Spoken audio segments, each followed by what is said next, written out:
O patrimônio cultural em pauta na rádio da Universidade. Momento do Patrimônio. Produção e apresentação, Marcelo Coelho de Souza.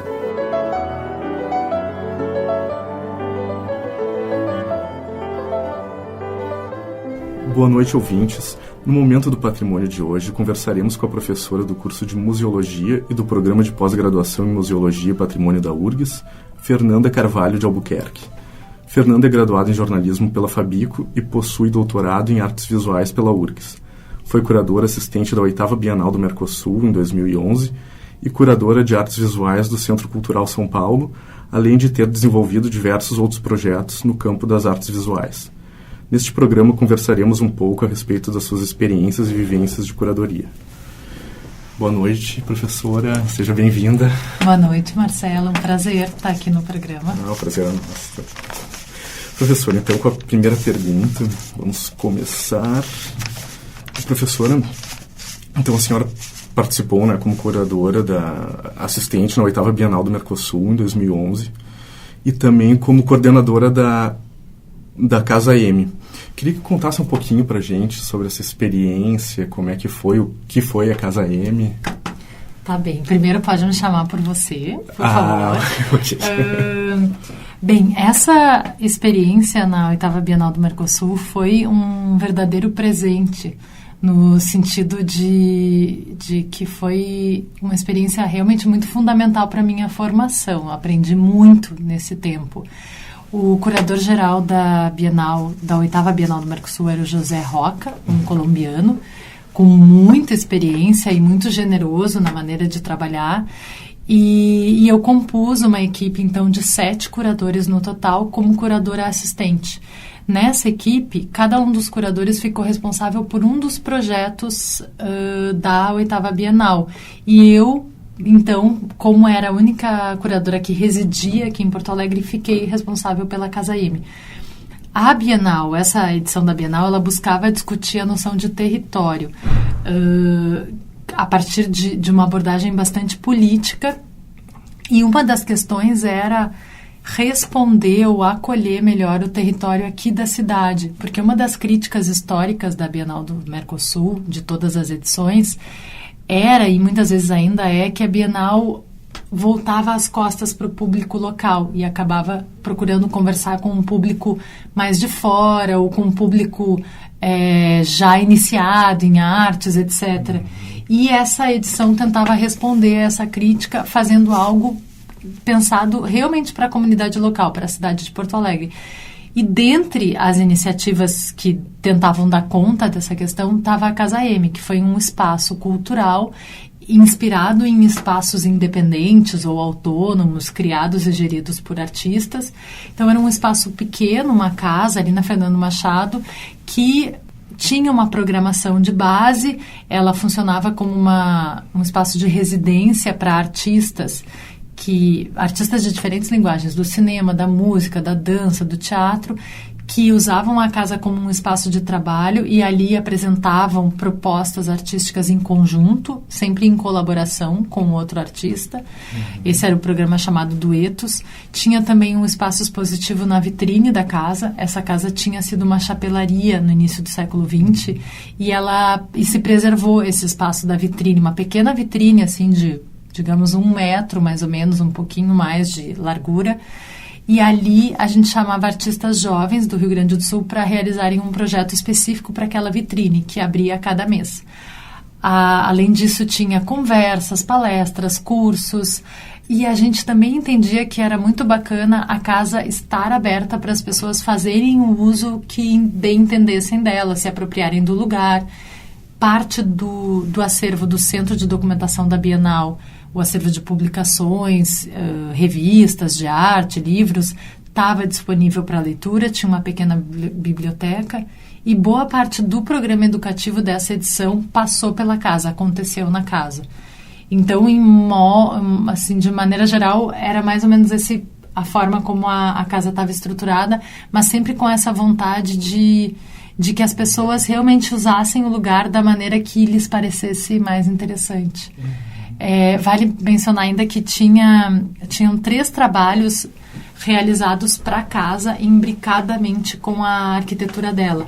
Um trabalho do Fernando Limberger, que remodelou o pátio da casa lá nos fundos.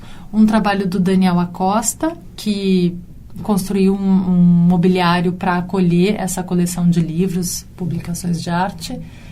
E um trabalho do Vitor César, que era a campainha da casa. Quando se tocava a campainha da casa, ela acionava 9 diferentes campainhas em diferentes espaços da casa, fazendo uma espécie de sinfoniazinha, como numa caixinha de músicas, assim.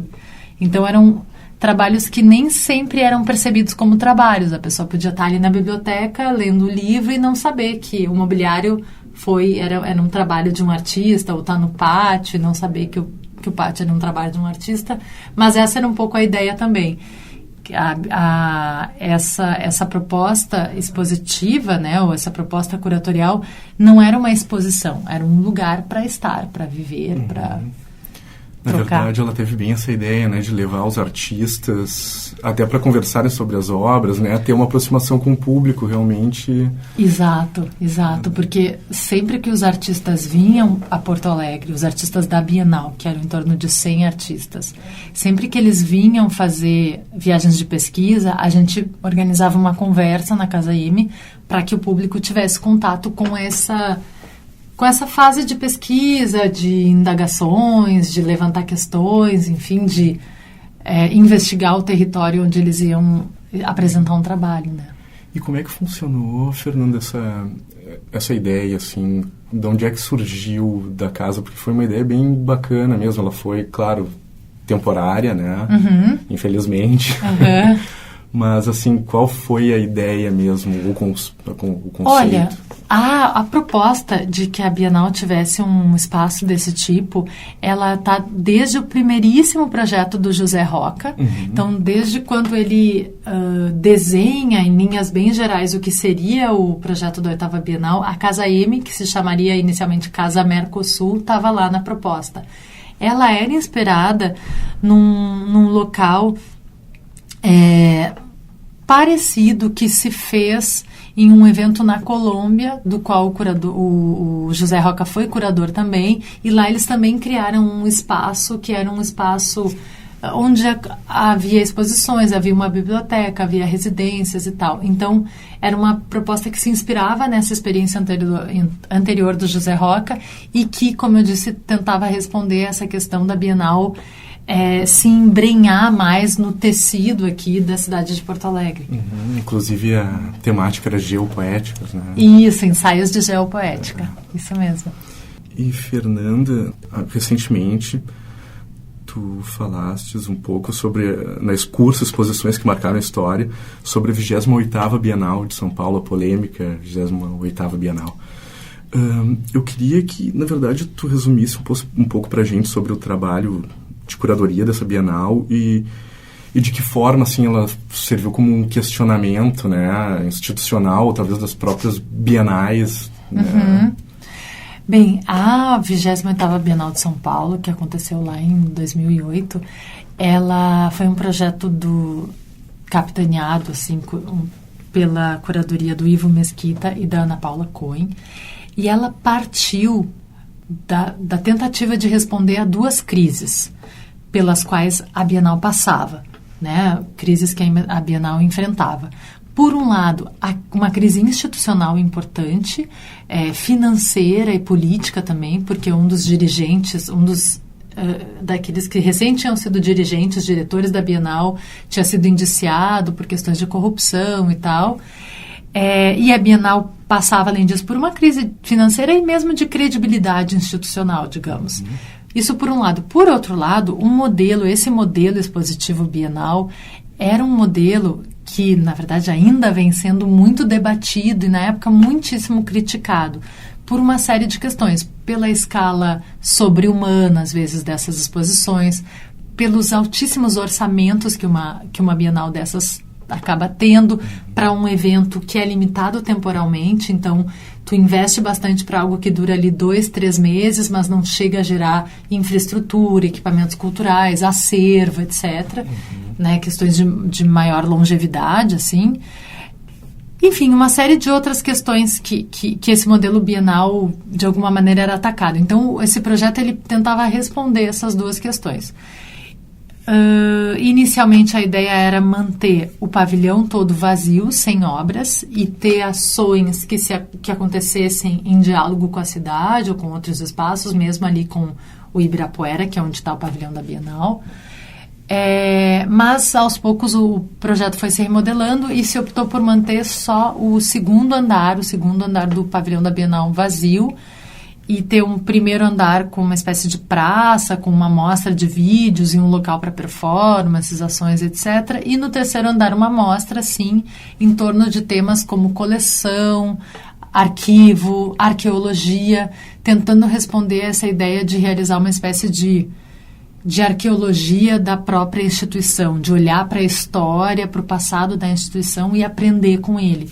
Porque um dos pontos assim basilares desse projeto era abrir o arquivo Wanda Svevo, que é o arquivo documental da Bienal, que conta, né, através dos seus documentos, toda a história dessa instituição, que começou lá em 1951. E a ideia, então, era trazer esse arquivo a público. Esse é um arquivo que, além de contar a história da instituição, também é composto por muitos catálogos de bienais do mundo inteiro que enviam para o arquivo Wanda Svevo as suas publicações. Então, claro, foi um projeto muito polêmico, como tu mesmo disseste, assim, porque só o fato de tu manter um andar inteiro vazio, sem obras, aquilo tem um peso, né? Tem uma marca, e como o próprio Ivo Mesquita diz, é um projeto mão pesada, no sentido de que ele tem um partido curatorial muito presente. A curadoria se mostra na exposição, tem muitas exposições em que a gente não chega a perceber tão claramente o discurso curatorial ou o que a curadoria está ali tentando dizer, né, através das obras, através da expografia. E esse discurso era bem evidente.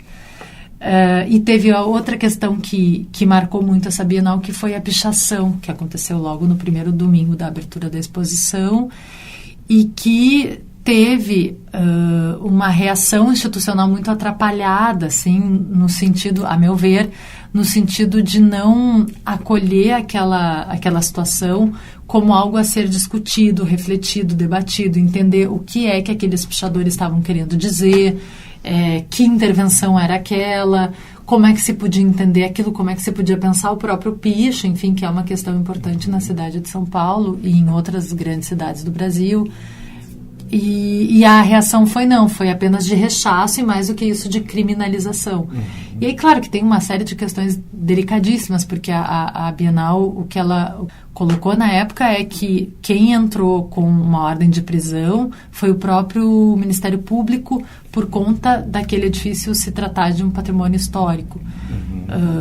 Então, não caberia a Bienal também defender, na visão deles, os pichadores. Então, a questão era complexa, certamente, mas, de qualquer maneira, a reação ficou apenas no rechaço, né? E não, já que se chamou aquele espaço do primeiro andar de praça, de ágora, de um espaço para o debate público, para a reflexão pública, bem, então a Bienal tem que acolher isso.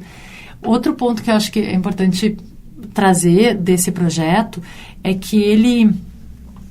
apesar da Bienal ter acontecido ali ao longo de, se eu não me engano, 13 semanas, no segundo semestre de 2008, desde junho daquele ano, aconteceram conversas semanais com agentes do meio artístico e cultural da cidade, tentando discutir o lugar da Bienal e perspectivas para o futuro daquela instituição, a partir da fala e da experiência desses diferentes agentes. Então, a Bienal, ela, de alguma maneira, tentava realmente instaurar um debate sobre aquela instituição, sobre o seu lugar, sobre a sua função no sistema da arte local e brasileiro, obviamente. Então, em linhas gerais, acho que são essas as questões assim que permeiam esse projeto curatorial. Encerramos aqui a primeira parte da entrevista com a professora do curso de Museologia do Programa de Pós-Graduação em Museologia e Patrimônio da URGS, Fernanda Carvalho de Albuquerque. Semana que vem seguimos com a segunda parte do bate-papo com a nossa convidada. Boa noite a todos e uma ótima semana.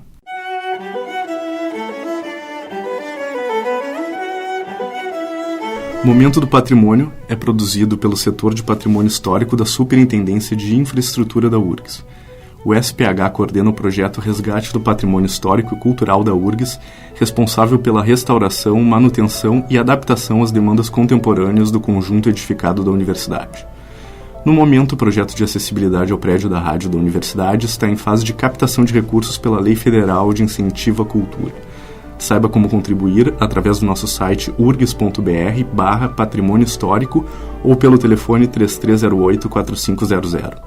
Este programa teve produção e apresentação de Marcelo Coelho de Souza e, na técnica, Jefferson Gomes.